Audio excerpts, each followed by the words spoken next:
Hello everyone. Before we dive in, don't forget to like the video, subscribe to the channel, and drop a comment telling me where you're from and what time you're watching. This helps YouTube show you more stories like this one. Now let's get started.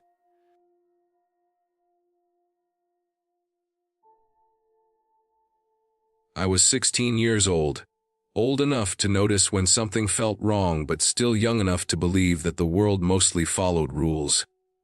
It was Christmas Eve, the kind you only get once in a while, when the snow doesn't fall softly but comes down hard and steady, thick flakes piling up faster than you can keep track of them.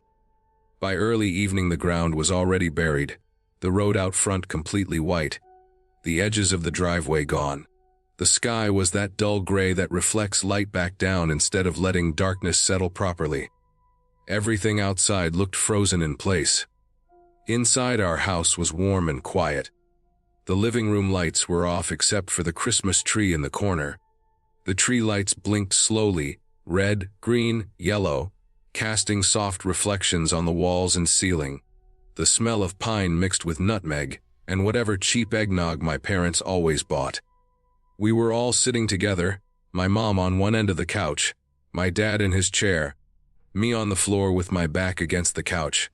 We were opening stocking gifts, small stupid things, candy, socks, a cheap flashlight, stuff that didn't matter much but felt important because it was tradition. The snow muffled everything outside.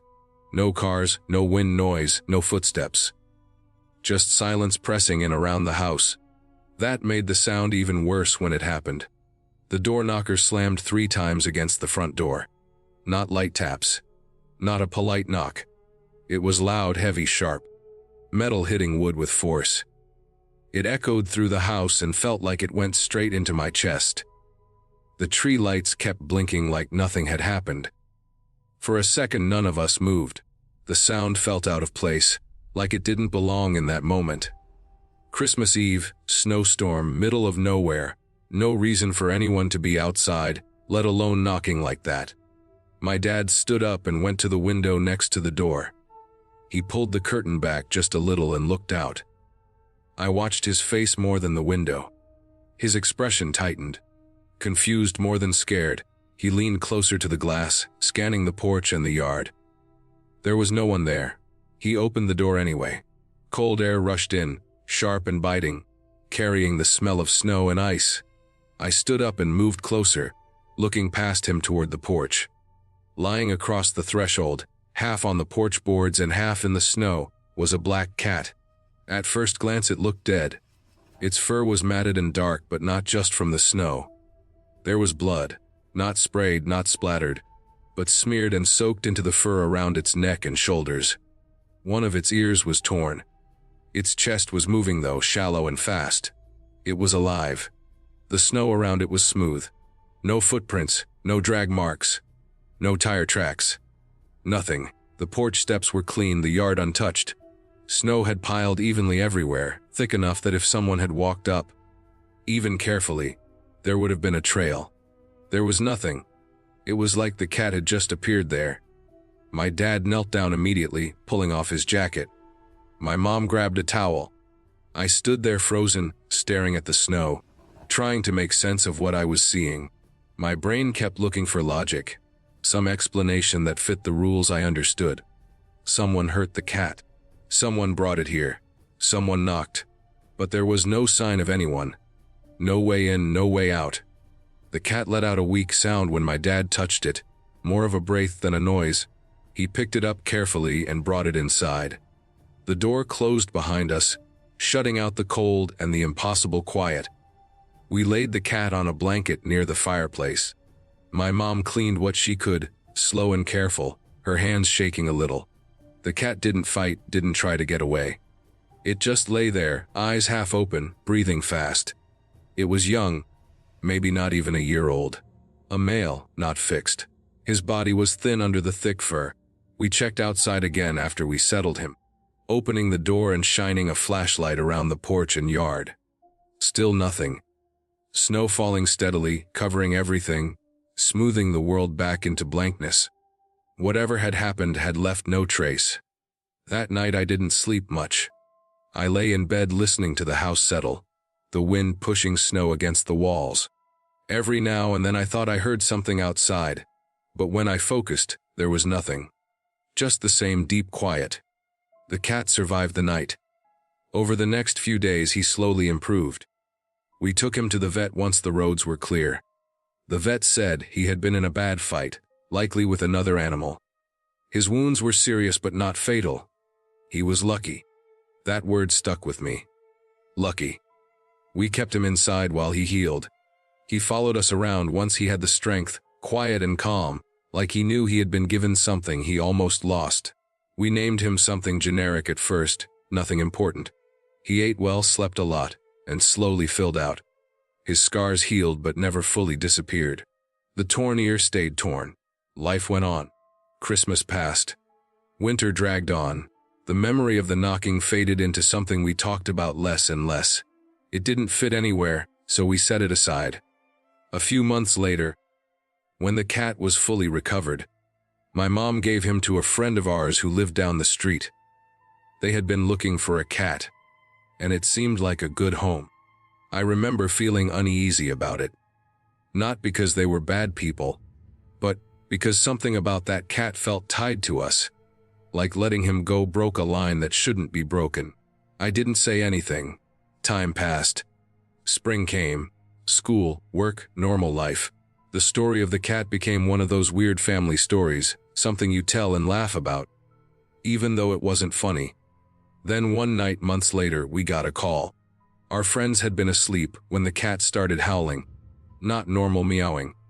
Screaming. Running through the house, slamming into doors, knocking things over. They woke up confused and angry at first, then scared. The smell came next, smoke. An electrical fire had started in their garage. One of the cars was already burning. If they had slept through it, if the cat hadn't woken them, the fire would have spread fast. The garage was full of flammable stuff. Gas cans, paint, boxes. The house could have gone up. The car could have exploded. Everyone got out. The fire department came. The damage was contained to the garage. The car was ruined, but the house stood. No one was hurt. After that they renamed the cat. Something stronger. Something that fit the story they now believed about him. He lived a long life after that. Calm. Friendly. Never aggressive. Just a cat. Looking back now, what still gets to me isn't the idea of fate or miracles or anything like that. It's the knocking. The timing. The way the snow erased everything except what we were meant to see. Someone or something hurt that cat badly enough to leave him bleeding in a storm. Somehow he ended up at our door. Somehow we heard him. Somehow he survived long enough to matter again. There were no ghosts. No monsters.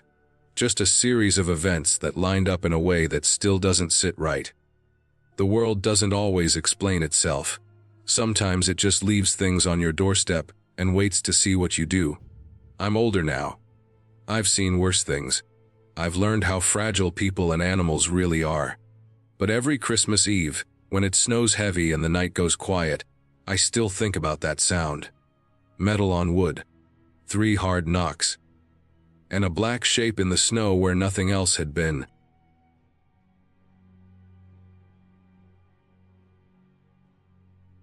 It was Christmas Eve and I was 14 years old, and the kind of cold that only comes with deep winter had settled over everything.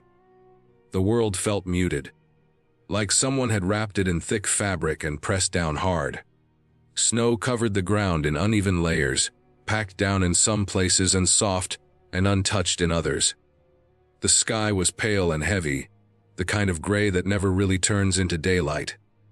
I remember waking up early that morning and feeling restless in a way I couldn't explain. Christmas was supposed to feel warm and exciting, but that year it felt quiet and tense, like something was waiting just out of sight. We had a lot of snow, more than usual, enough that most people stayed inside. The roads were plowed but narrow, with tall dirty banks on each side. Trees bent under the weight of it, branches creaking now and then when the wind moved through them. I should have stayed home. That thought came to me even then, but I ignored it. I wanted to ride my horse. Riding was the one thing that always made me feel steady, like nothing bad could happen as long as I was in the saddle. The stables were about a mile away from the house, down a long stretch of road, and then onto a packed snow path that cut through fields and trees. I had walked it so many times that I barely thought about it anymore. That morning I pulled on thick boots, 2 pairs of socks, a heavy coat, gloves that were already stiff from the cold, and a hat pulled low over my ears. The air burned my lungs when I stepped outside. Each breath felt sharp and clean, and the snow squeaked under my boots. The walk to the stables felt longer than usual. The snow was deeper in places, and my legs got tired faster. My breath made clouds in front of my face, and my eyelashes kept sticking together when I blinked. Everything was quiet except for the sound of my steps and the distant caw of crows. It felt like the whole world was holding its breath. When I reached the stables, the familiar smell of hay, animals, and cold wood wrapped around me. It was comforting. My horse was calm when I came in, standing with his head low, steam rising gently from his body. He was a strong horse, solid and usually well behaved, the kind that made me feel safe. I brushed him longer than usual, my fingers numb even through my gloves, taking my time like I didn't want to rush the moment. The leather of the saddle was cold and stiff, and the metal buckles burned my fingers when I touched them. When I finally let him out, the sky had darkened even more. It was still daytime, but the light was fading fast. Snow began to fall again, slow and steady, tiny flakes drifting down and catching in my hair and on my coat. I mounted up and started toward the house, the familiar rhythm of his steps steady beneath me. The ride itself felt normal, peaceful even. The snow muffled the sound of his hooves, and the world felt small and quiet. I always tied him to my parents' porch when I rode up to the house. The porch was wide and solid, and he was used to standing there while I went inside or got ready to head back. When we arrived, everything looked the same as always. The house stood dark against the snow, smoke rising from the chimney. I tied him up, checked the knot, and felt that familiar sense of comfort that came with routine. I was getting ready to take him back to the stables when one of my friends came walking up the road. She looked cold, shoulders hunched, boots sinking into the snow with each step. I knew her well, and without thinking much about it, I helped her up onto the horse behind me. It felt normal, like something we'd done 100 times before. We rode together toward her house, moving slower than before, the horse calm and steady. When I dropped her off and turned back toward home, something felt different. It's hard to explain exactly when it started, but there was a tension in the way the horse moved. His steps felt tighter, quicker, like energy was building under me. The snow was still falling, thicker now, and the road looked narrower, darker. I tried to keep him at a steady pace, but I could feel him wanting to move faster. Then he wanted to run. At first it didn't scare me. He had energy and I trusted him. I let him pick up speed, the cold air rushing past my face, my eyes watering. The world blurred at the edges as we moved faster, the snowbanks flashing by. It felt freeing for a few seconds, like flying low over the ground. We came up on my friend's sister walking along the side of the road. I saw her ahead of us, a dark shape against the white. I thought I'd slow down, maybe stop and give her a ride home too. I pulled gently on the reins, expecting him to respond like he always did. He didn't. I pulled harder, shifting my weight, using my legs and hands the way I had been taught. He ignored me completely. His muscles bunched under me, powerful and determined, and he kept running. The sound of his breathing grew louder, heavy and fast. The snow beneath us kicked up in a spray, stinging my legs. At first I laughed, nervous but still thinking it was under control. I figured he'd slow down when we got closer to the house, that he'd recognize the place and stop on his own. But the house rushed past us in a blur of dark wood and white snow, and he didn't slow down at all. He went straight down the driveway and out into the road. That was when real fear hit me. The road was wider and more open, and beyond it was the crossroads. I knew that intersection well. Cars came through there even in bad weather, and I could already see headlights in the distance, dull and yellow through the falling snow. My heart started pounding so hard it felt like it was shaking my whole body. I pulled on the reins with everything I had. I stood up in the stirrups, leaning back, using all my strength. My arms burned, my hands slipped slightly on the leather, and still he didn't slow down. It felt like pulling against a machine, like my efforts meant nothing. The wind roared in my ears, and my breath came in sharp, panic gasps. The crossroads rushed closer. I could see cars moving through it, shapes sliding past each other, tires hissing on wet pavement. Time felt strange then, stretched and warped. Everything seemed too fast and too slow at the same time. I remember thinking very clearly that this was bad, that this was completely out of my control. He didn't hesitate. A brand new Ford LTD was coming through the intersection, big and heavy, moving steadily through the snow. Back then cars were massive, all metal and sharp edges built like tanks. The horse tried to jump it. The moment is burned into my memory in pieces. The sudden lift as he gathered himself, the shock of impact when he hit the car chest high. The sound was wrong, a deep, crushing noise that didn't belong in the quiet winter world. I was thrown forward and then sideways, ripped out of the saddle like I weighed nothing at all. I hit the road hard. The cold disappeared for a second, replaced by a blinding burst of pain and pressure.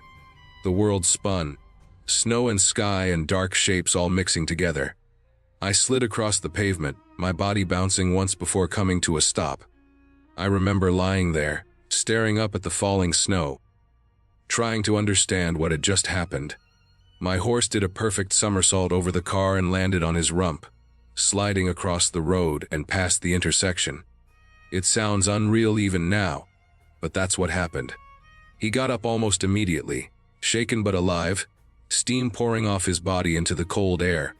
I stayed where I was for a moment, not because I wanted to, but because my body wouldn't respond right away.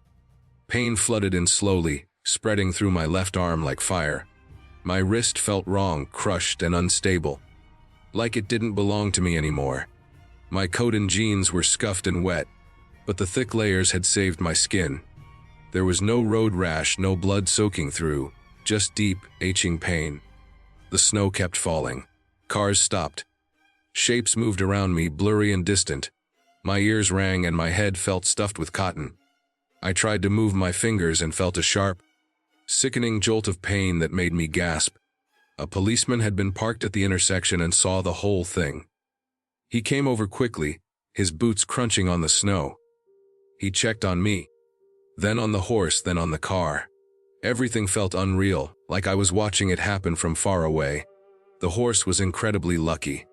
He had road rash on his rump, raw patches where the skin had scraped along the pavement, but nothing was broken. He stood shaking, head low, breathing hard but alive.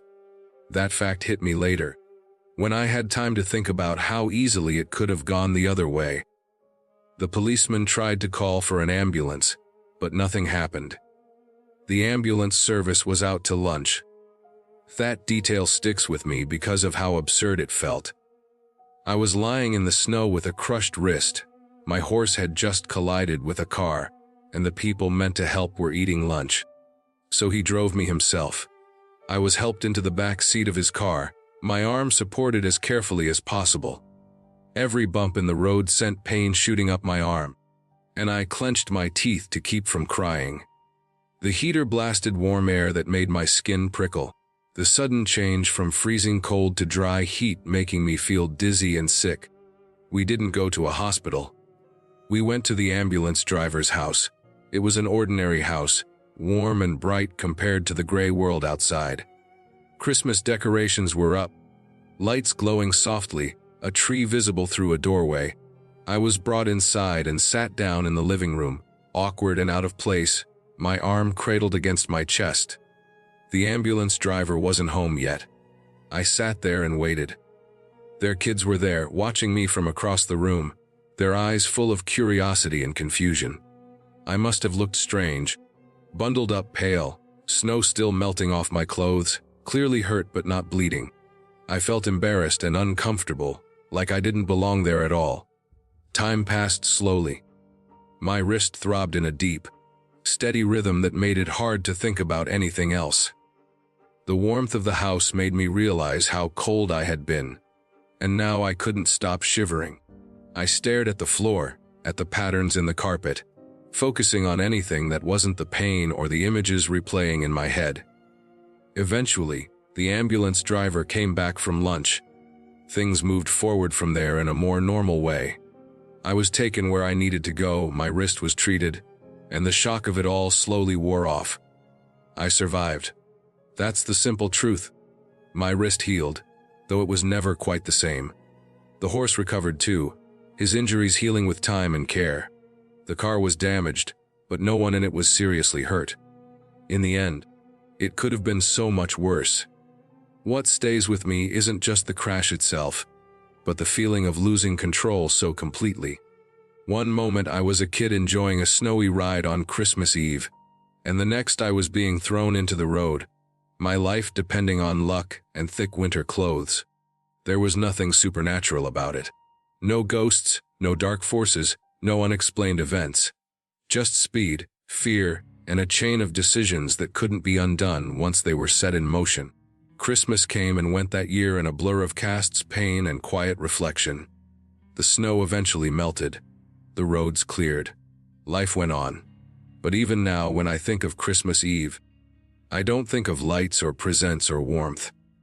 I think of falling snow, the sound of hooves on pavement, the sudden weightless moment before everything broke apart, and how close I came to not making it home at all.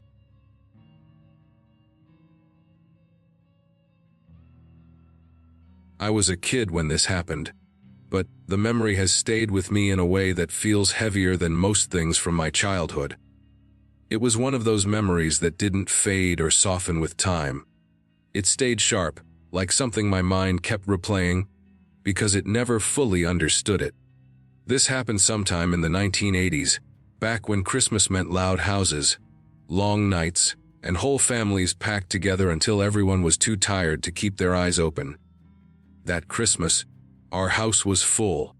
Not just full of people, but full of noise, heat, food smells, and the kind of mess that only happens when relatives come over and nobody wants to stop celebrating. It was late, well past midnight, the kind of late where the adults stop checking the clock and just go with the flow. Empty bottles were stacked near the sink, paper plates were piled high, and the trash bags were tied but still sitting near the back door. Everyone was exhausted but happy, moving slowly, laughing at things that weren't even that funny anymore. The house we lived in wasn't big, but it felt even smaller that night. The air was thick and warm, even with the windows open. This was the Philippines, after all. December didn't mean cold the way it did in other countries. It meant humid air, sweat sticking to your skin, and electric fans working nonstop. Even at night, it never really felt cool. Outside, the street was quiet in that strange way it gets during the holidays. Most people were either asleep or inside with their families. The usual background noise of the neighborhood was gone. My mom and her cousin were the last ones still awake enough to do anything useful. They decided to take the trash out before going to bed. Nobody wanted garbage sitting around until morning, especially not with leftover food. I stayed inside, half asleep on a chair, watching them grab the trash bags and head toward the front door. The lights inside were still bright, but outside was dark, lit only by the street light across the road and a few porch lights from nearby houses. Our house faced another house directly across the street. We knew the neighbors well. Everyone did. In neighborhoods like ours, you didn't really have privacy. You knew who lived where, who had kids, who worked night shifts, who went out of town. That family across the street was familiar. We knew what the neighbor looked like. She had shoulder-length hair, always tied back when she was outside, and she dressed casually, especially at night. When my mom and her cousin stepped outside, the door closing softly behind them, the night felt still. No wind, no cars. Just the hum of insects and the distant sound of a radio somewhere far away. As they walked toward the trash area near the front of the house, they noticed someone sitting by the gutters across the street, right in front of the neighbor's house. At first, it didn't feel strange. In our area, people sat outside all the time. Sometimes neighbors sat on low stools, sometimes on the ground, especially late at night when the air felt a bit calmer. It wasn't unusual to see someone outside, even at an odd hour. What caught my mom's attention was that the person was sitting very still. The figure was facing our house. The streetlight behind her made her shape easy to see, though the details were washed out by shadows. She was sitting low, close to the gutter, her posture relaxed in a way that suggested she belonged there. As my mom looked closer, she recognized the face enough to assume it was the neighbor. The distance, the lighting, and the familiarity of the setting all made her mind fill in the gaps. The woman was smiling. Not a wide smile, but a soft one, the kind you give when you see someone you know and don't feel like talking. My mom, tired and not thinking too deeply about it, lifted her hand and waved. It was automatic, polite, something you do without effort. The woman across the street raised her hand and waved back, still smiling. Everything about that moment felt normal for just a second. Then something shifted. My mom's cousin noticed something was off. It wasn't dramatic. It wasn't sudden. It was just a feeling that didn't match what her eyes were seeing. She looked more carefully, letting her tired brain focus. That was when she saw the hair. The woman sitting by the gutter had hair that fell far past her shoulders. It wasn't just long. It reached all the way down, almost to her ankles, dark and heavy, hanging straight down her back. It didn't move with the breeze because there was no breeze. It just stayed there, thick and still. She was wearing a long white sleeping gown, the kind that covered the body completely, loose and plain. That alone would have been strange enough, but in our climate, it made no sense. Wearing something like that outside, late at night, in the heat, was uncomfortable at best. People didn't dress like that unless they were inside, and even then, most preferred lighter clothes. Nobody sat outside in a full-length sleeping gown, especially not on the gutter. My mom's cousin grabbed her arm hard, the kind of grip that comes from panic, not from trying to get attention. My mom turned to her, confused, and that was when she really looked again. Not the quick glance from before, but a real look. The face still seemed familiar, but now it didn't fit. The hair was wrong. The clothes were wrong. The posture was wrong. The neighbor they knew did not look like this. The woman across the street was still smiling, still looking directly at them, her head slightly tilted, as if she was aware of being watched and was enjoying it. A cold feeling ran through my mom's body, starting from her stomach and spreading upward. Her heart started beating fast, not from fear alone, but from confusion. Her mind tried to correct the image, to explain it away, but nothing worked. The more she looked, the more wrong it felt. They didn't wait to understand it. Instinct took over. Both of them dropped the idea of the trash, turned around, and ran back inside the house. Their movements were clumsy, almost tripping over each other as they pushed the door open and slammed it shut behind them. Their breathing was heavy, their hands shaking, the adrenaline hitting all at once. Inside, the house felt suddenly different. The same lights, the same mess, the same sleeping relatives. But now there was an uneasy feeling hanging in the air. They locked the door and stood there for a moment listening, as if expecting something to follow them. Nothing did. The house stayed quiet. They didn't wake anyone up.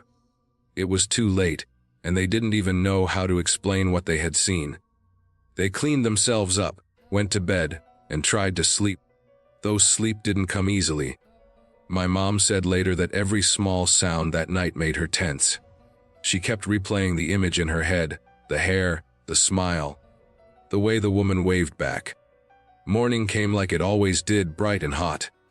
Sunlight filled the house early, and the normal sounds of the neighborhood returned. Roosters crowed.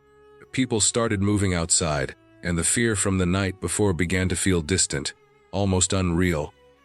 That was often how strange things went. They felt powerful in the moment, then faded in the light of day. Later that morning, while people were eating leftovers and cleaning up, someone mentioned the neighbors across the street. It came up casually, the way these things do. Someone said they wouldn't be back until after Christmas because they had gone to the province to visit family. That simple statement landed heavily. My mom froze for a moment when she heard it. She asked again, just to be sure. It was confirmed. The house across the street had been empty all night. Nobody had been home. They had left before Christmas Eve. There was no arguing with that. Multiple people knew. It wasn't a rumor. It was a fact. The memory of the woman by the gutter came rushing back. But now there was nowhere to place her. She couldn't be the neighbor. She couldn't be a guest. She couldn't be someone from another house, because everyone else lived farther down the street, and nobody would just sit alone like that, dressed like that, in front of someone else's home. Still, nobody said the word ghost. Not then. Not later. People in our family didn't like jumping to those conclusions, especially my mom. She believed in being careful with assumptions. She believed there were always explanations, even if you didn't know them yet. Over the years, she tried to explain it to herself in practical ways. Maybe it was someone passing through, someone tired, someone who had mental issues. Maybe it was a trick of the light combined with exhaustion. Maybe the hair only looked longer than it was. Maybe the gown wasn't really a gown. Our brains are good at filling in details when we're tired and half asleep. But some things never fit neatly into those explanations. The wave, the smile, the way the figure stayed still, the fact that the house was empty, the choice of clothing in that heat. All of it together made the memory uncomfortable, even decades later. As I got older and heard the story again and again, it stopped sounding like a ghost story and started sounding like something worse. Something real but unexplained. A stranger watching. A person who didn't belong. Someone who knew they were being seen and didn't care. The idea that it could have been an actual person made it more frightening, not less. A real human sitting outside an empty house in the middle of the night, smiling at people they didn't know, dressed in a way that made no sense for the weather. That meant intention, awareness, choice. There were no follow-up sightings. No one else reported seeing her. The neighbors came back after Christmas and everything went on as normal. Life didn't change. The street didn't feel haunted. But my mom never waved at anyone outside at night again. She avoided looking too closely at dark shapes across the street. She trusted her instincts more after that. For me, the story settled into my mind as a reminder that not all fear comes from the supernatural. Sometimes it comes from realizing that there are moments when reality doesn't line up with what feels safe and familiar. Sometimes it's the small details that don't match that should worry you the most. To this day, when I think about that Christmas night, I don't imagine a ghost.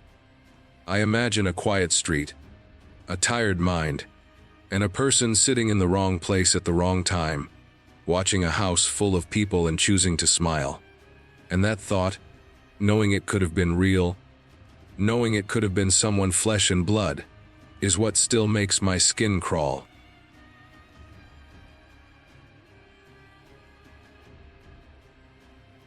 I remember one Christmas Eve night from when I was a kid, maybe 8 or 9 years old, and the memory has stayed sharp in my head for years, sharper than most other things from that age. It is one of those memories that never faded or softened with time. It did not turn fuzzy or dreamlike. It stayed clear, heavy, and uncomfortable, like something unfinished that my mind never learned how to put away. That night had started out normal. We had spent the evening visiting relatives, the kind of visit that felt long to a kid but comfortable in a boring way. The house was warm, lights were on everywhere, adults talked and laughed, and I ate more sweets than I probably should have. By the time we left, it was late enough that the streets were quiet and dark, and I remember the way the cold air felt on my face when we stepped outside. It was the kind of cold that made everything feel sharper and quieter. When we got home, the house looked exactly the same as it always did, but something about it felt different to me that night. Maybe it was the excitement of Christmas morning, sitting right in front of me, or maybe it was just my usual anxiety that I had even as a kid. I had always had trouble sleeping. Even back then, my brain never wanted to shut off. I would lie awake for hours thinking about nothing and everything at the same time, listening to every small sound, counting the seconds between noises, staring into the dark until shapes formed out of shadows. After we got ready for bed, the house slowly settled down. Lights went off one by one. Doors closed. The familiar sounds of movement stopped. I got into my bed, pulled the blanket up, and stared at the ceiling. I felt tired but not sleepy, the same way I often did. My body wanted rest, but my mind refused to slow down. I remember thinking about the next morning, about waking up early, about the excitement that felt almost painful in my chest. I tried to force myself to sleep by closing my eyes and staying still. I focused on my breathing. I listened to the quiet. I expected the night to pass the same way it always did, slowly and uneventfully, until either I fell asleep or the sun came up. Time passed in a strange way. When you are a kid lying awake in the dark, time stretches. Minutes feel long. Silence feels loud. Every sound seems important. The house made its normal nighttime noises, small pops and creaks as it cooled, distant sounds from outside, maybe a car passing far away. None of it bothered me. It was familiar. Then, without warning, the sound came. It was loud enough that my body reacted before my brain did. I felt a jolt of fear shoot through me, sharp and instant. The sound came from above me from the roof, and it was not quick or subtle. It was long, slow, and scraping, like something hard being dragged across the entire length of the house. It started at one side and moved all the way across to the other. The sound did not rush. It did not stumble. It was steady, continuous, and heavy. It was the kind of sound that made it very clear that whatever was causing it had weight. I lay there frozen, eyes open, staring into the dark. And my heart was beating fast. And I remember the strange feeling of trying to stay quiet, even though no one was in the room with me. I listened closely, waiting for the sound to stop or repeat. The scraping ended, leaving behind a silence that felt thicker than before. I tried to make sense of it in my head. Kids' brains do that automatically. I thought about animals, branches, wind, anything that could explain it. But nothing fit. The sound was too long, too smooth, too deliberate. It did not sound like something falling. It did not sound like something scurrying. It sounded like something being pulled. I stayed in bed for a short moment longer, hoping maybe it was a one-time thing, hoping I would hear something else that made it make sense. Nothing else came. The silence pressed in on me, and the fear grew instead of fading. I got out of bed and moved through the dark hallway toward my parents' room. The house felt different when I was out of my bed. The shadows looked deeper. The air felt colder. Every step I took felt louder than it probably was. I remember feeling embarrassed about being scared, even then, but fear outweighed that feeling. After I went back to bed, the house eventually went quiet again. I lay there with my blanket pulled up, staring into the darkness, replaying the sound over and over in my head. I listened for anything else from the roof, but nothing came. The night slowly passed, though it felt longer than usual. I did not sleep much, if at all. My body stayed tense, waiting for another scrape that never came. When morning finally arrived, the fear did not disappear. It faded slightly in the daylight, but it did not leave completely. Everything looked normal inside the house. Christmas morning happened the way Christmas mornings do. Gifts were opened. The house filled with light and noise. For a while, the memory of the sound felt distant, like something that maybe wasn't as bad as it felt at night. Later that day, when we went outside, I saw the yard. There was debris scattered below the roofline. Small pieces of material that clearly did not belong on the ground. They looked like fragments that had been scraped or broken off from above. They were not neatly piled. They were spread out, as if they had fallen or been knocked loose. I stood there staring at them longer than I probably needed to. Seeing physical evidence changed everything. The sound had not been my imagination. It had not been a dream or a sleep hallucination. Something had been on the roof, and something had moved across it with enough force to damage it. No one had an explanation that made sense. The roof itself did not look collapsed or obviously damaged from the ground, but the debris was real. It stayed there until it was cleaned up, and even after it was gone, the memory of it remained. As I got older, I thought about that night often. I replayed it with a more adult mind, trying to analyze it logically. I thought about animals large enough to make that sound. I thought about weather, about objects carried by wind, about anything that could scrape across a roof in one long motion. Nothing fully satisfied me. Most animals would make smaller, uneven sounds. Wind would not drag something that heavy so smoothly across the entire length of the house without more noise or damage.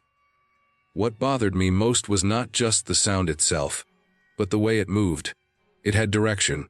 It had consistency. It did not hesitate or stop halfway. Whatever caused it crossed the roof like it knew exactly where it was going. Even now, years later, I still remember the exact tone of the scraping, the way it echoed slightly through the house, the way my chest tightened when it started. I remember the cold fear of lying in bed afterward, listening to silence that felt wrong. I remember standing in the yard the next day, looking at the debris, feeling a quiet, sinking realization that some things happen without answers. Nothing like that ever happened again in that house. No repeat sounds, no further damage. Life went on, but that night stayed with me, and I think it always will. Not because it was dramatic or supernatural, but because it was real, unexplained, and close. It happened above my head while I was awake, aware, and afraid. As an adult, I understand that not every event comes with a clear explanation. Sometimes things happen, leave evidence, and then disappear without ever making sense. That Christmas Eve taught me that fear does not always come from monsters or stories. Sometimes it comes from a single sound in the dark, followed by proof in the daylight, and a question that never gets answered. To this day, I still do not know what went across our roof that night. I know what I heard. I know what I saw the next morning. And I know that whatever it was real enough to leave marks behind, and quiet enough to leave no explanation at all.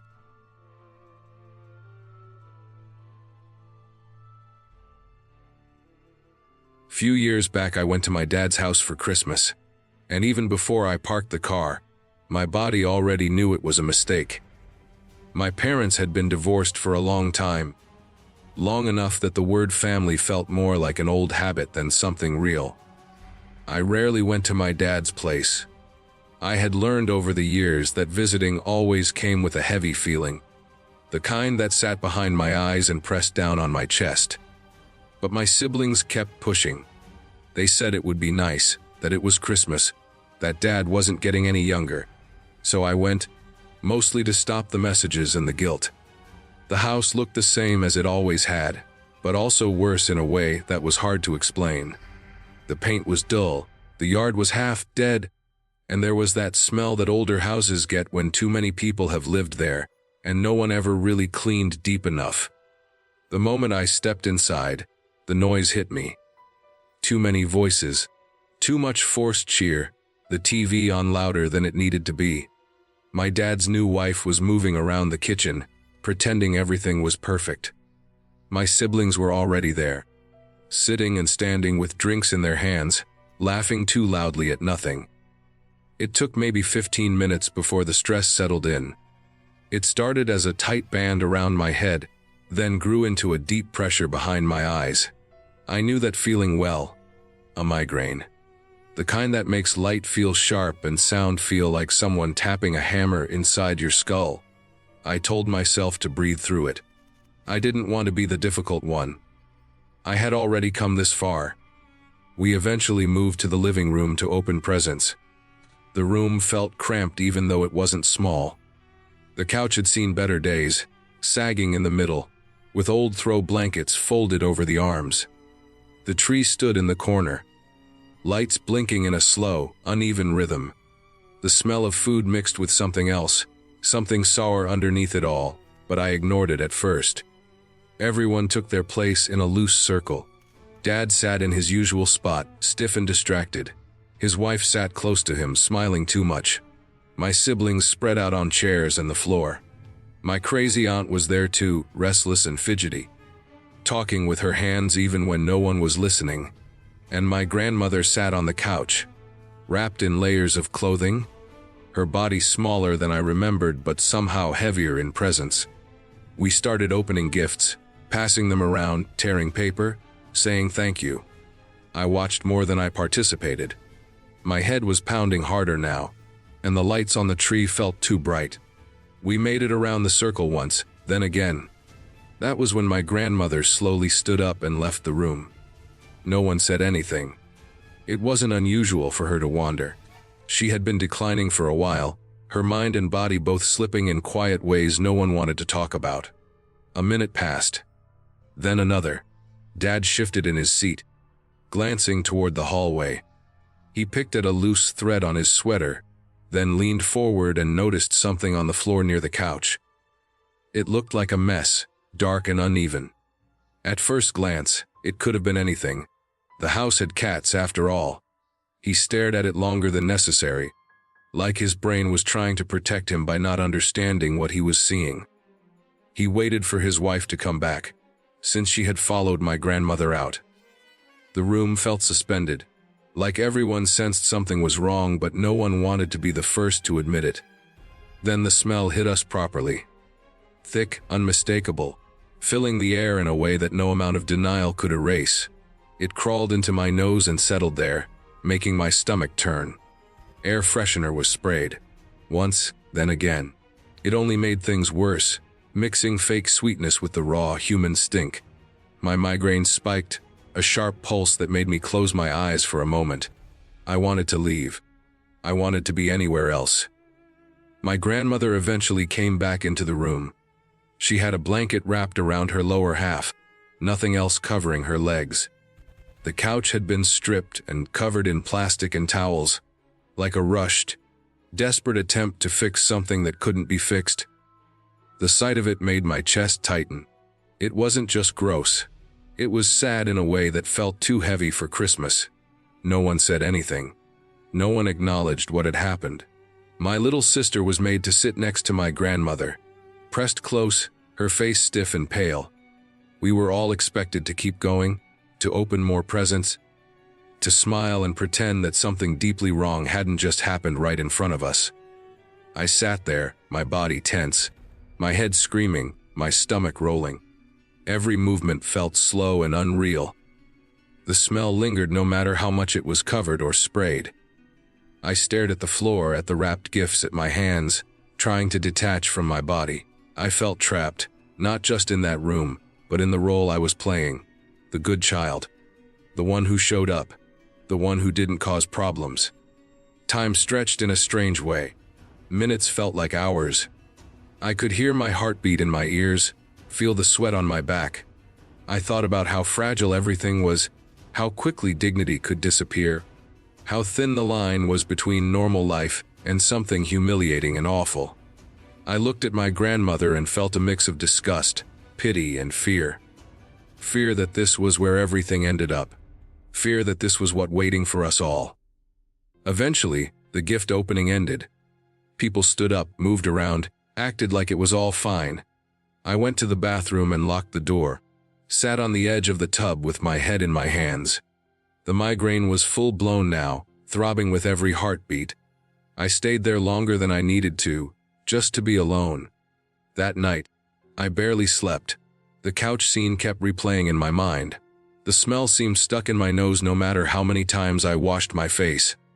My jaw ached, but I ignored it. I had felt that kind of ache before, dull and easy to dismiss. The next day, everything caught up with me. I woke up with a pressure in my mouth that felt wrong. Not just pain, but tension, like something was swelling where it shouldn't. I went about the morning slowly, careful with every movement. Then, without warning, it happened. A sharp, sudden burst inside my mouth. Pain exploded through my face, bright and blinding. I tasted blood and something bitter and rotten at the same time. It took me a moment to understand what had happened. My tooth had exploded. That was the only way to describe it. 1 second it was there, aching but manageable, and the next it was broken open, infected, exposed. I learned later it had been an abscess, growing quietly for who knows how long. I had never really felt it until it decided to make itself known in the worst way possible. I stood there shaking, saliva thick in my mouth. Pain radiating up into my head, down into my neck. It felt like my body was punishing me.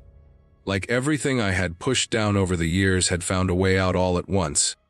When I finally left my dad's house, I felt emptied out. Not relieved, not lighter, just drained. The Christmas visit was over, but it stayed with me. The image of my grandmother. The smell in the room, the forced normalcy, the way everyone pretended it hadn't happened. And then the tooth, exploding like a final reminder that ignoring things doesn't make them go away. The ending was clear to me in a way it hadn't been before. That visit showed me exactly why I had stayed away for so long. It wasn't about one gross moment or one painful tooth. It was about a lifetime of discomfort, denial, and pressure to act like everything was fine when it wasn't. I stopped forcing myself into places that made my body scream. I stopped pretending. That Christmas was ugly and humiliating and painful, but it also drew a hard line for me.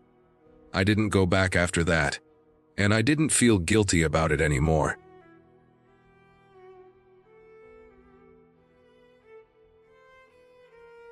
I was 20 years old, which is old enough to understand that Christmas is mostly fake, and young enough to still want it anyway. I had been living on my own since I was 17, which really meant I was surviving in a narrow, damp apartment one town over. The kind of place where the heat only worked if you threatened it, and the neighbors knew your sleep schedule better than you did. I didn't come home much. There were reasons for that, none of them dramatic enough to explain properly, and all of them heavy enough to sit in my chest like wet sand. But I came home that year because it was expected, and because a small part of me still hoped that being present would matter. The house looked the same as it always did, which somehow made it worse. Same front steps worn down in the middle, same dead bush by the door that no one ever admitted was dead, same smell when I walked in, like dust, old carpet, and whatever my mom cooked last night all blended together into one permanent odor. My sister was there, younger than me, still safely inside the family orbit. My brother was there too, floating through life like he always did, untouched by expectations. My sister's boyfriend was living there by then, another body absorbed into the house, because my mom had always collected people who needed somewhere to land. My stepdad was there, quiet and tired, already half checked out for the holidays. I slept in my old room, which no longer felt like mine. The bed was too short. The posters were gone. The carpet had been vacuumed around the outline of furniture that no longer existed. It felt like a room that remembered me incorrectly. I lay awake most of the night listening to the house settle and creak, feeling that familiar sense of being a guest in a place that used to own me. Christmas morning came with the usual artificial cheer. The tree was already lit when I came downstairs, lights blinking softly even though it was fully daylight. Ornaments hung unevenly, some old and sentimental, some cheap and new. Stockings were lined up in the same order they had been when I was a kid, including mine, which looked strangely hopeful considering how little it would end up holding. The floor smelled like pine needles and wrapping paper. Coffee had been made and forgotten. We sat in a loose circle like we always did. Tradition ruled everything in that room, even when no one admitted it. We opened gifts one at a time, youngest to oldest, looping around so everyone got a turn. It was supposed to make things fair. It was supposed to make the waiting fun. My sister went first and unwrapped something small and shiny. Then her boyfriend. Then my brother. When it came to me, my mom leaned forward and started scanning under the tree, her hand moving piles aside. I watched her face carefully, already feeling something sink. She laughed it off, said there must be more somewhere else, and moved on. My siblings made jokes at my expense, the same old kind that landed just softly enough to hurt. I smiled because that was the role. The circle continued. Everyone else got something. I told myself it didn't matter. I told myself I was an adult. I told myself I didn't need anything. But the longer it went on, the more the air changed. The paper piled up around everyone else's feet. People started placing their unwrapped gifts beside them in small, neat stacks. Mine stayed empty. My mom's energy shifted from cheerful to frantic. She kept circling the tree, then the couch, then the cabinets. My stepdad joined in, lifting cushions and checking corners. Their movements got sharper, more desperate. I sat there with my hands folded, feeling heat rise into my face, feeling my throat tighten in a way I hadn't felt since I was a kid trying not to cry in public. I kept telling myself it was fine, even as my body clearly didn't believe me. Time stretched in a way it only does during humiliation. 10 minutes felt like an hour. No one knew where to look anymore. The house felt smaller, like the walls were inching closer. I stared at the carpet, memorizing stains I had never noticed before, focusing on anything except the fact that 5 people were actively searching for proof that I mattered. When my mom finally found something, it was like a bad joke landing late. She emerged from behind the tree holding a small, beaten-up package. The wrapping paper was torn and clawed, probably from the cat. There was no label on it. She held it up like a victory, relief pouring off her in waves.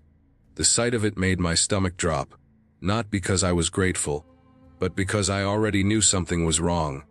I took it from her carefully. The paper felt thin and soft in my hands. I peeled it away slowly, every second stretching tighter and tighter. Inside was a pair of thick wool socks, actually nice ones, the kind that would have been useful in my cold apartment. For half a second, I almost felt okay. Then I saw the stitching. A name, sewn neatly into the ankle. Not mine. The name belonged to my sister's boyfriend. Something broke in me, but quietly. No explosion, no tears. Just a clean, sharp crack somewhere deep inside. It was the kind of hurt that doesn't scream. It just settles. I stood up and went upstairs without saying anything. The bathroom light felt too bright. I locked the door and sat on the edge of the tub, staring at the floor. I didn't cry. I didn't feel dramatic. I just felt erased, like the universe had taken a pen and crossed me out in front of everyone. I lay on my brother's bed afterward, staring at the ceiling. The house noises continued as if nothing had happened. Wrapping paper crinkled. People moved around. Life went on downstairs.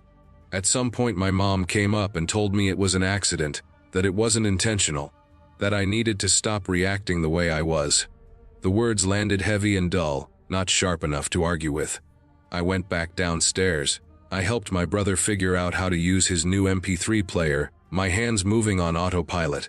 I smiled when appropriate. I nodded when spoken to.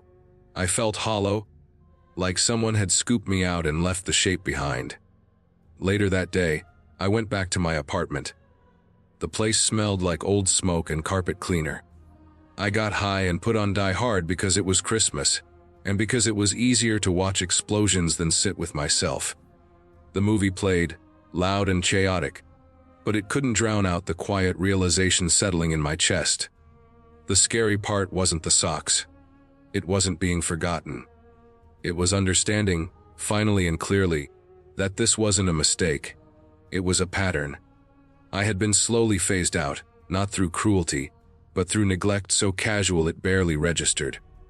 I wasn't missed because no one had learned how to notice when I was gone. That Christmas didn't ruin me.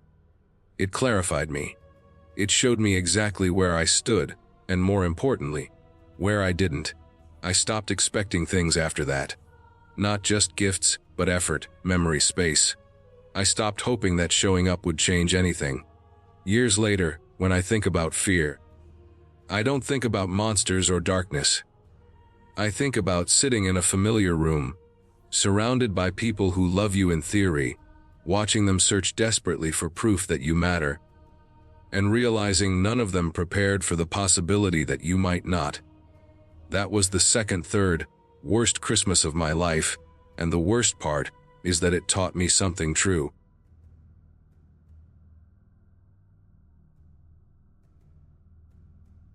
I don't remember the exact day he came in, just the sound of the gate and the way the tier felt heavier afterward.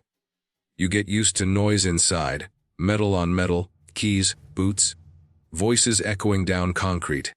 But sometimes a new sound cuts through all of that. His footsteps did. Slow, careful, like he didn't want to be noticed. That was the first thing I picked up on. The second thing was how old he looked compared to everyone else around us. Not old like gray hair and shaking hands, but worn down, like life had already done its worst and prison was just the last stop. We were in a two-man cell, barely enough space for two bodies and their routines. Two bunks bolted into the wall, a toilet with no seat, a sink that coughed rust-colored water if you turned it too fast. Concrete floor that always felt damp no matter how much they mopped. The walls had layers of scratches and pencil marks from people who came and went. Names, dates, prayers, insults, tallies. I stopped reading them after my first year. It messes with your head, seeing how many people counted days that never seemed to end. They put him in the top bunk. He nodded once when he walked in, dropped his thin property bag on the mattress, and sat there like he was waiting for permission to breathe. I nodded back, that was it. No words. Inside, silence is usually a choice. Some people talk nonstop because they're scared of being alone with their thoughts. Others stay quiet because those thoughts are too loud already. He was the second kind. For the first few days, I barely noticed him. We ran on different schedules even though we were locked in the same box. I woke early, did push-ups, paced the cell. He stayed lying down until count cleared. I read whatever book I could get my hands on. He stared at the wall. He never complained about the food, never argued about space, never asked for favors. He folded his clothes tight and neat, the way military guys do. Everything about him was controlled, like he was afraid of what would happen if he let go even a little. About a week in, someone on the tier passed by and said something under their breath about him being a doctor. That kind of thing spreads fast. Inside, your past follows you even if you never speak it. Charges get talked about, files get pulled, rumors grow legs. I didn't ask him. You don't ask questions you don't want answers to. Still, it sat in my head. A doctor. It didn't fit the place. It didn't fit the man either. But then again, nothing really fits in prison. I started noticing small things after that. The way he washed his hands longer than necessary. The way he kept his nails trimmed even though it was hard to get clippers. The way he avoided looking at his reflection in the metal sink. Once, during count, I saw his hands shaking just a little as he stood there facing the bars. He clenched them into fists until the shaking stopped. He never looked at me when he did that. It was like he forgot I existed. Nights were the worst in that cell. The lights never fully go off, just dim enough to mess with your sense of time. Shadows stretch and move as people shift in their bunks. The air gets stale, thick with sweat and old disinfectant. You hear coughing, snoring, someone crying quietly 2 cells down. I slept light, always have. Years inside will do that. You learn to wake up at the smallest sound. He didn't move much at night. No tossing, no turning. Sometimes I'd wake up and hear his breathing, slow and steady, and it felt wrong somehow. Like he was forcing it to stay calm. Once or twice I heard him whisper something, but it was so low and broken that I couldn't make out words. I told myself it was nothing. Everyone talks in their sleep sometimes.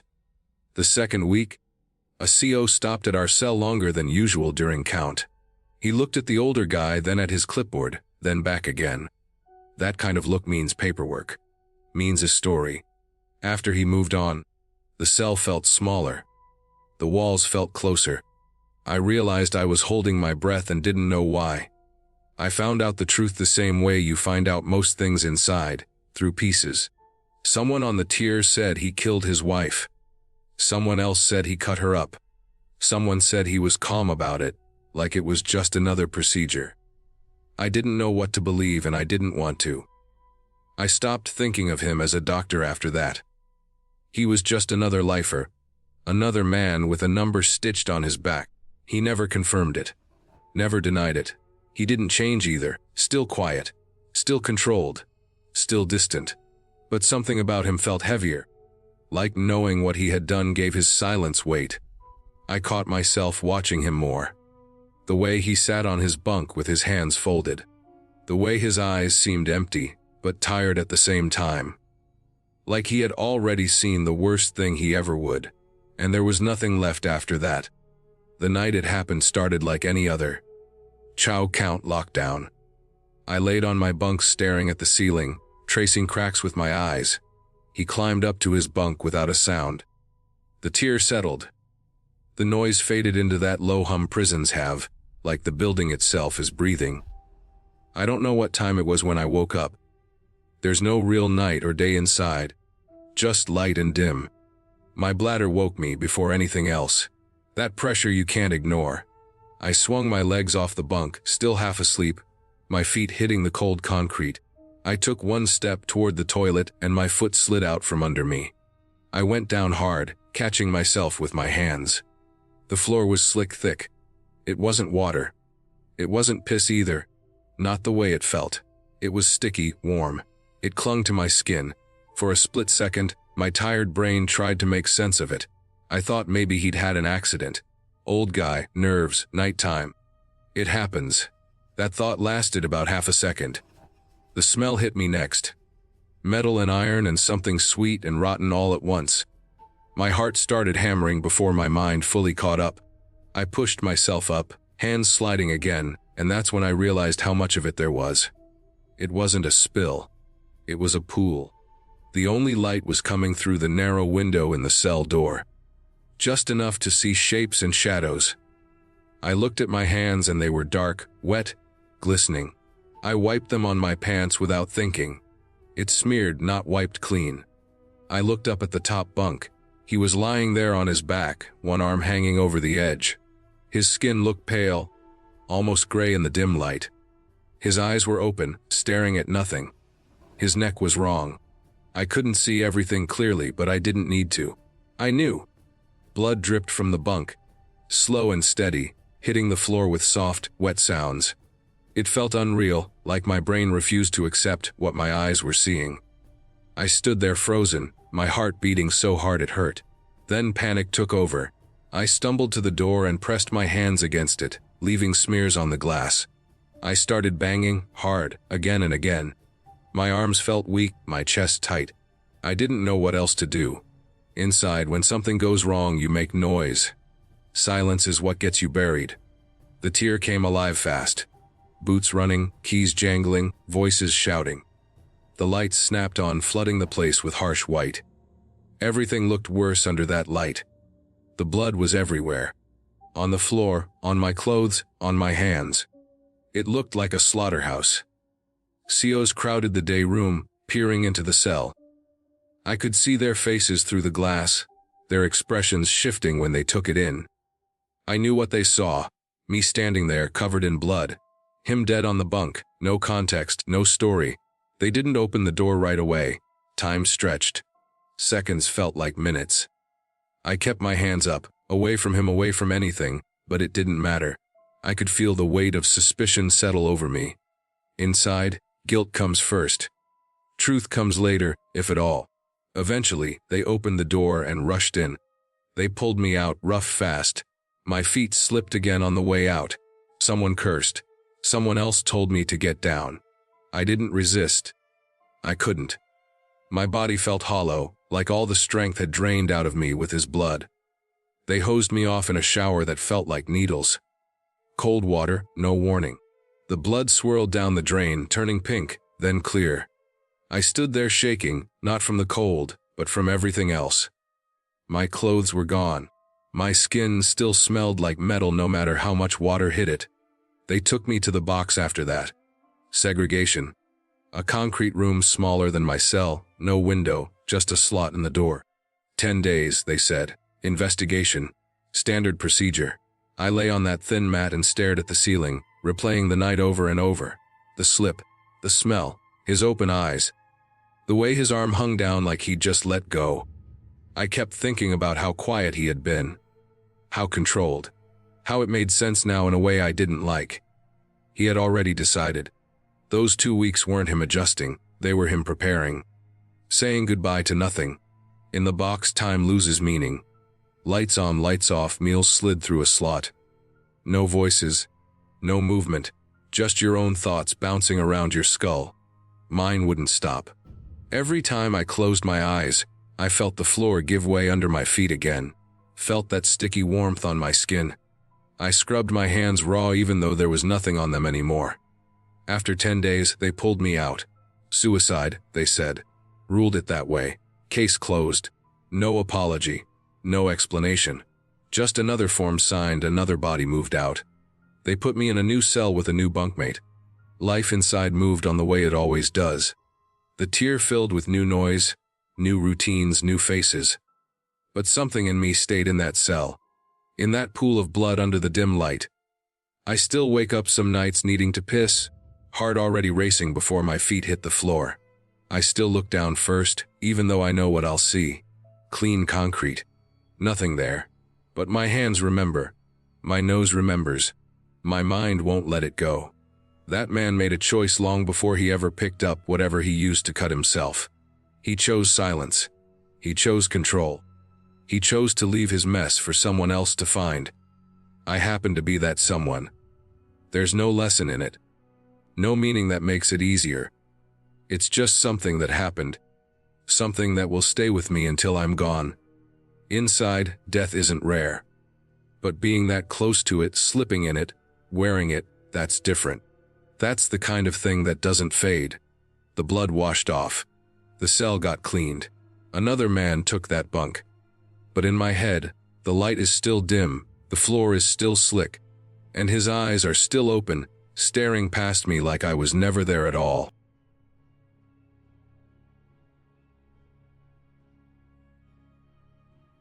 I worked as a computer teacher in a maximum security prison at the end of a long cracked road that felt like it went nowhere on purpose. You did not just pass by that place. You went there because you had to. The land around it was flat and empty, with weeds that grew taller than fences and wind that never stopped pushing dust across the parking lot. Every morning when I pulled in, the building looked the same, low and wide and heavy, like it was sunk into the ground and had no intention of ever leaving. I had been there long enough that the routine felt automatic. Badge in, keys checked, metal detector, pat down some days, shoes scanned on others. The smell hit me every time after the last door buzzed open. A mix of old concrete, cleaning chemicals, sweat, and something metallic that never quite went away. It stuck to your clothes.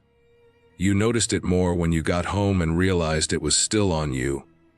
The education floor was one of the quieter places in the prison, at least compared to housing. Inmates came there in small groups under escort. They wore the same dull clothes, moved in lines, eyes mostly forward. Some nodded at me because they knew me. Some never looked up. I taught basic computer skills, typing simple programs, word processing, nothing fancy, no internet, no outside access, just enough to say they had a skill.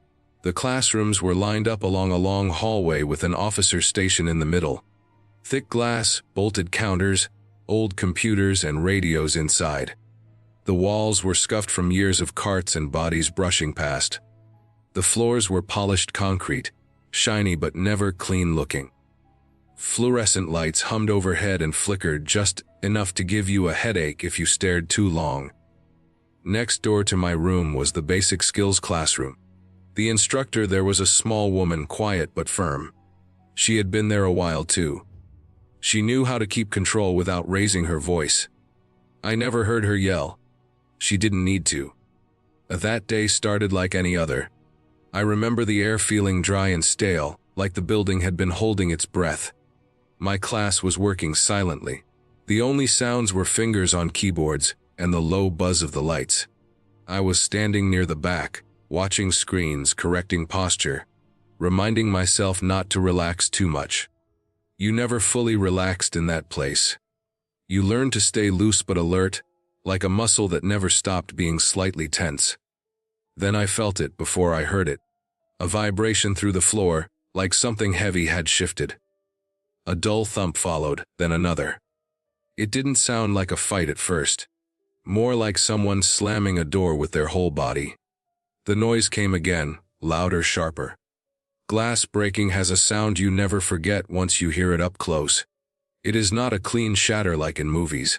It is a violent snap followed by a rain of tiny sounds. I froze where I stood. The inmates in my room stopped typing almost at the same time. Chairs creaked as bodies stiffened. Heads turned toward the door. I moved toward the front and told them to stay seated with a hand gesture. My mouth felt dry. I could hear something else now. A wet sound. Slapping almost. The door to my classroom had a narrow window. I stepped close enough to look without putting my face right up to it. In the hallway, a massive man filled the space. He was Samoan, built like a wall, shoulders wide enough that he seemed to scrape both sides as he moved. His arm was shredded. Blood ran down it in thick lines, dripping onto the floor, leaving dark footprints where he stepped through it. The fire extinguisher case on the wall was destroyed. The glass was gone, the metal frame bent.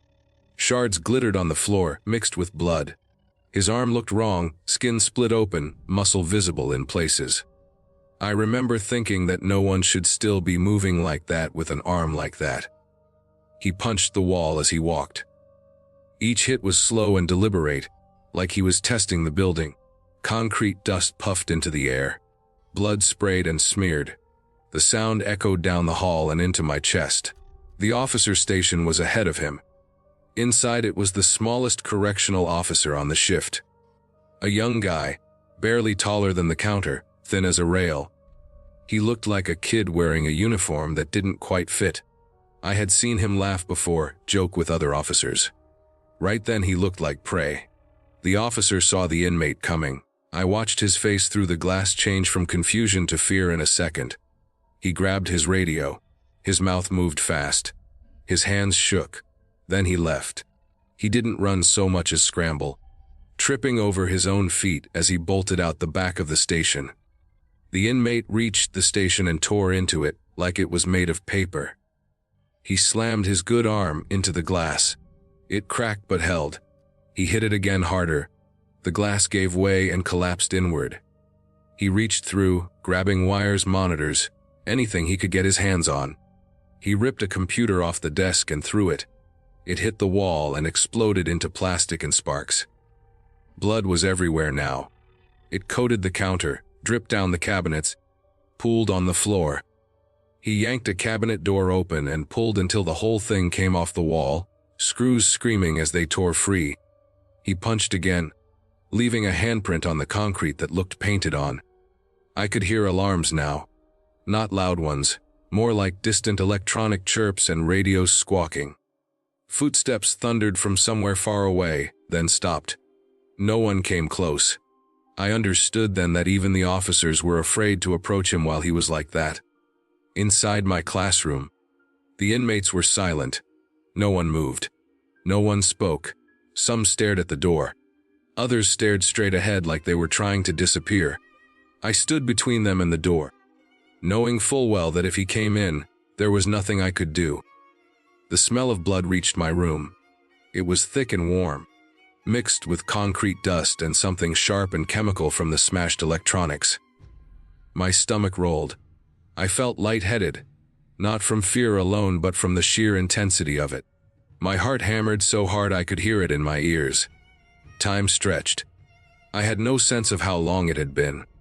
Later I would learn it was about 15 minutes, but in that moment it felt endless. The inmate kept moving slower now. The hits against the wall lost some force. His breathing was heavy, labored. Blood kept pouring from his arm, leaving trails that crossed and overlapped on the floor like someone had dragged a paintbrush back and forth. Eventually he stopped. He stood there, swaying slightly. His shoulders rose and fell. Then, as calmly as if nothing had happened, he straightened up and stood still. That was when the response team came in. Around 20 officers moved as one, fast and practiced. They surrounded him, took him to the ground, cuffed him. It was over almost instantly once they acted. He did not resist. He looked empty, like all the rage had drained out with the blood. They took him away on a stretcher. I never saw him again. I don't know if he lived or died. No one ever told me, and I never asked. Some things you don't need answers to. The floor was cleared. Officers came to my door and motioned for us to leave. We filed out slowly. I told my class to keep their eyes forward. Most of them didn't need the reminder. As I stepped into the hallway, my shoes stuck slightly to the floor. I looked down and saw that the concrete was covered in drying blood. It was smeared with footprints, handprints, drag marks. The walls were streaked up to shoulder height and higher in some places. The officer station was unrecognizable. It looked like an animal had been trapped inside and tried to claw its way out. Wires hung from the ceiling. Screens lay shattered on the floor. Cabinets were ripped open or gone entirely. Blood was everywhere, darker now as it began to dry. I walked out of the building in a daze. The sunlight outside felt wrong, too bright, like it didn't belong. I stood in the parking lot for a long time before getting into my car. My hands shook when I tried to start it. That was the worst thing I personally witnessed in over 20 years there. I heard a lot of stories over that time. Lockdowns that lasted days. Inmates who hurt each other in ways that didn't make sense. Officers who froze or broke or quit without a word. Crazy things that became normal, because they happened behind walls most people never saw. What stayed with me about that day was not just the violence. It was how quickly everything fell apart and then snapped back into routine. By the next week, the hallway was cleaned. The station was repaired. New glass, new equipment, fresh paint over the stains. It was like it had never happened. But I knew it had. I could still see it when I closed my eyes. The sound of glass breaking. The slow, unstoppable walk down the hall. The blood, so much blood, in a place already built to contain the worst parts of people. I finished my career there. I retired when it was time. On my last day, I walked the education floor one more time. The lights still hummed. The walls were still scuffed. The officer station looked solid and clean. I stood there for a moment, listening to the quiet, and understood something clearly. Places like that do not forget. They just wait.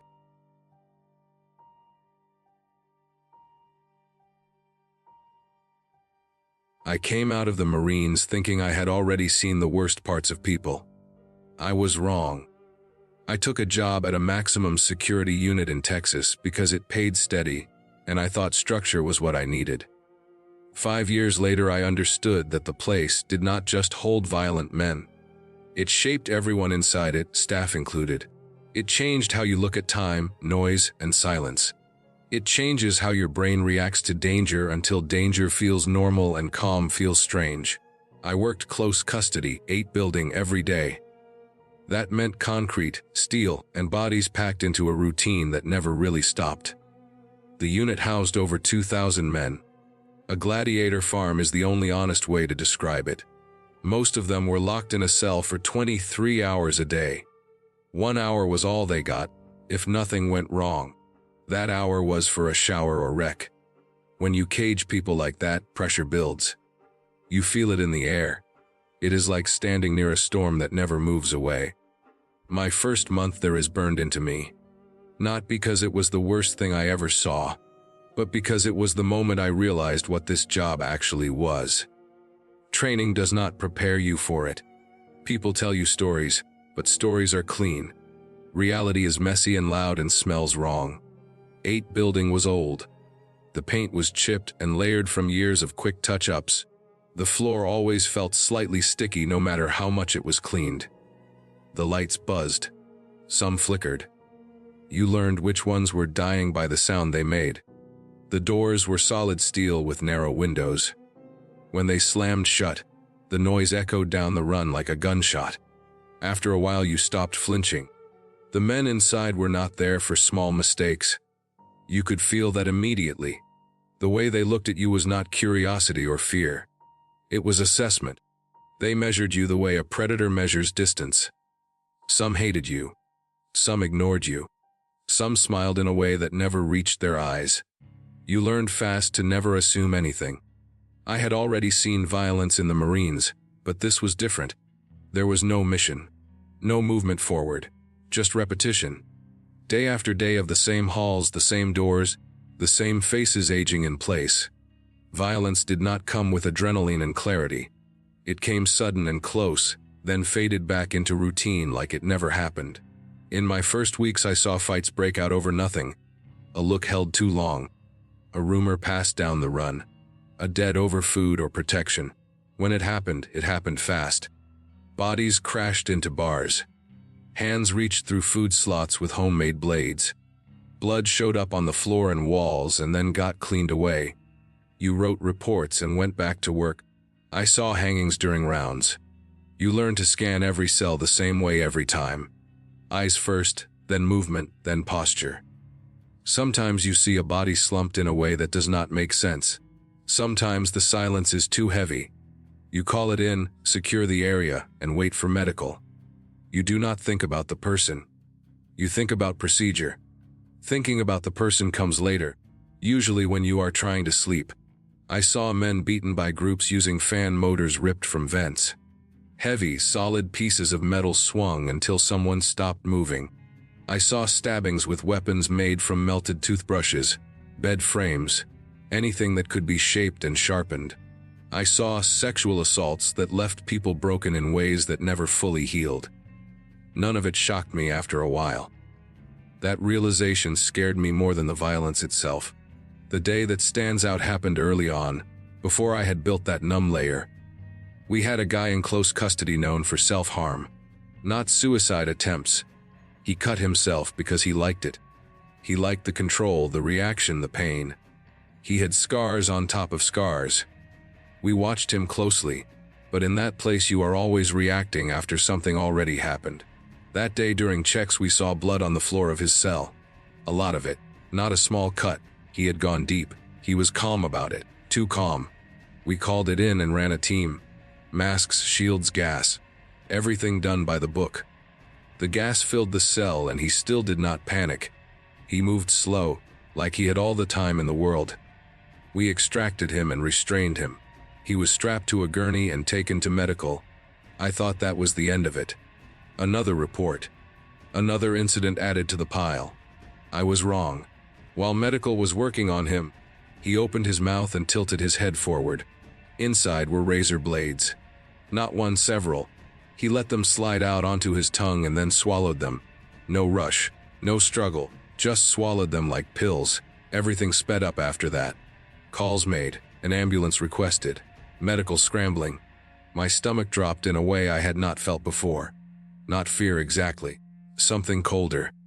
The understanding that this man was operating on a level of broken I had never considered. Then it got worse. During examination they found more razors hidden in his body. He had concealed them in places that made your skin crawl just thinking about it. He had planned it. Thought it through. He had been carrying them like that for who knows how long, waiting for the moment. There was nothing dramatic about his face. No anger, no sadness. Just satisfaction. Like he had won something. When the ambulance finally took him, the area felt wrong. Too quiet. Everyone moved slower. No one joked. That image stuck in my head. Not the blood, not the restraints. The calm look on his face while destroying himself in front of us. That night I went home and sat in my car for a long time before going inside. I stared at my hands on the steering wheel and realized they were shaking. Not from fear, but from delayed reaction. My brain had finally caught up. After that, things piled on. Riots that filled the unit with smoke and noise. Alarms blaring. Orders shouted. Bodies moving as one mass. You did not see individuals in those moments. You saw threats and angles and exits. When it was over, the aftermath was always worse. The quiet cleanup. The injuries counted. The cells stripped and searched. People on the outside think prison is boring. They think it is slow. They do not understand how constant tension wears you down. You never fully relax. Even on your days off, your body stays ready. You sit with your back to walls. You watch hands. You scan rooms without meaning to. I started recording things. Not officially. Just clips saved when policy allowed, or when cameras caught something that stuck with me. Part of me told myself it was for training, for learning. Another part knew I was collecting proof for myself. Proof that what I was seeing was real, that I was not exaggerating it in my head. Over the years, the USB drive filled up. Riots, medical emergencies, after-action footage, things I was not supposed to carry with me mentally, let alone physically. But I did. By year 3, I was tired in a way sleep did not fix. I stopped reacting emotionally to things that should have bothered me. I watched a man die and felt annoyed that it meant paperwork. That thought scared me more than anything I saw on the unit. By year 5, I knew I was done. I was short with people I cared about. Loud noises set me off. Silence made me uneasy. I was not the person I had been before that job. When I finally quit, I took the USB drive out and held it for a long time. Every file on it was a memory I wanted gone. Not erased from history, but removed from my head. I knew keeping it meant I was still holding on to that place. I destroyed it. Not quickly. I broke it apart and made sure it could never be used again. I threw it away piece by piece. It did not feel dramatic. It felt necessary. I still think about 8 building, about that first month, about the man on the gurney with razors hidden inside him. That was the moment I realized some people are far past anything you can fix. The job was not about helping. It was about containing damage and surviving your shift. I left that place, but it did not leave me completely. The difference is now I understand it. I know why that first month stuck with me. It was when I learned that these men were not in there for stealing chocolates, and that staying too long would turn me into something I did not want to be.